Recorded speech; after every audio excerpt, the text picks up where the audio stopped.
Hi Suresh, ఏంటి మీ అమ్మాయి బాగా డల్గా ఉంది? 10th లో మార్కులు ఎలా వచ్చాయి? మా పాపకు మార్కులు బాగానే వచ్చాయి, కాకపోతే ఇంగ్లీష్లో 90 పైగా వస్తాయని చెప్పింది. కారణం తెలియదు కానీ 86 మార్కులే వచ్చాయి. ఇంగ్లీష్లో ఊహించిన దానికంటే తక్కువ మార్కులు వచ్చాయని 2 రోజుల నుంచి సరిగ్గా అన్నం కూడా తినడం లేదు రమేష్. 10 ఫలితాల్లో మంచి మార్కులు వచ్చినా ఇంగ్లీష్లో అనుకున్న దానికంటే తక్కువ మార్కులు వచ్చాయని సురేష్ కుమార్తె నీరజ చాలా బాధపడుతోంది. అంతకుముందు ఎప్పుడు తానే ఫస్ట్ వచ్చేదట.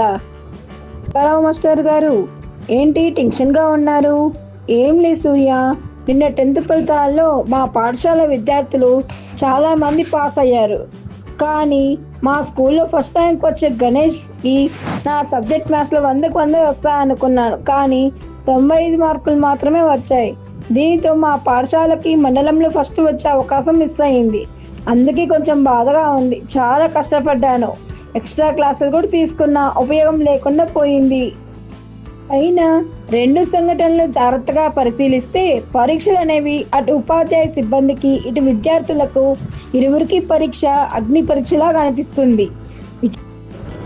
విచారకర విషయం ఏమిటంటే 10 ఫలితాలు రాకముందే తప్పుతాననే భయంతో ఓ విద్యార్థిని ఆత్మహత్య చేసుకుంది.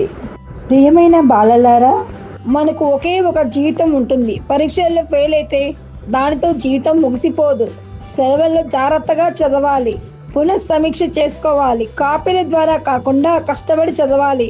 అధ్యాపకుల సలహాలను తీసుకోవాలి, వారిని గౌరవించాలి. ఐపీఎల్ మ్యాచ్లకు దూరంగా ఉండాలి, అంతేకాని ఒత్తిడికి గురై జీవితాన్ని బలి తీసుకోకూడదు.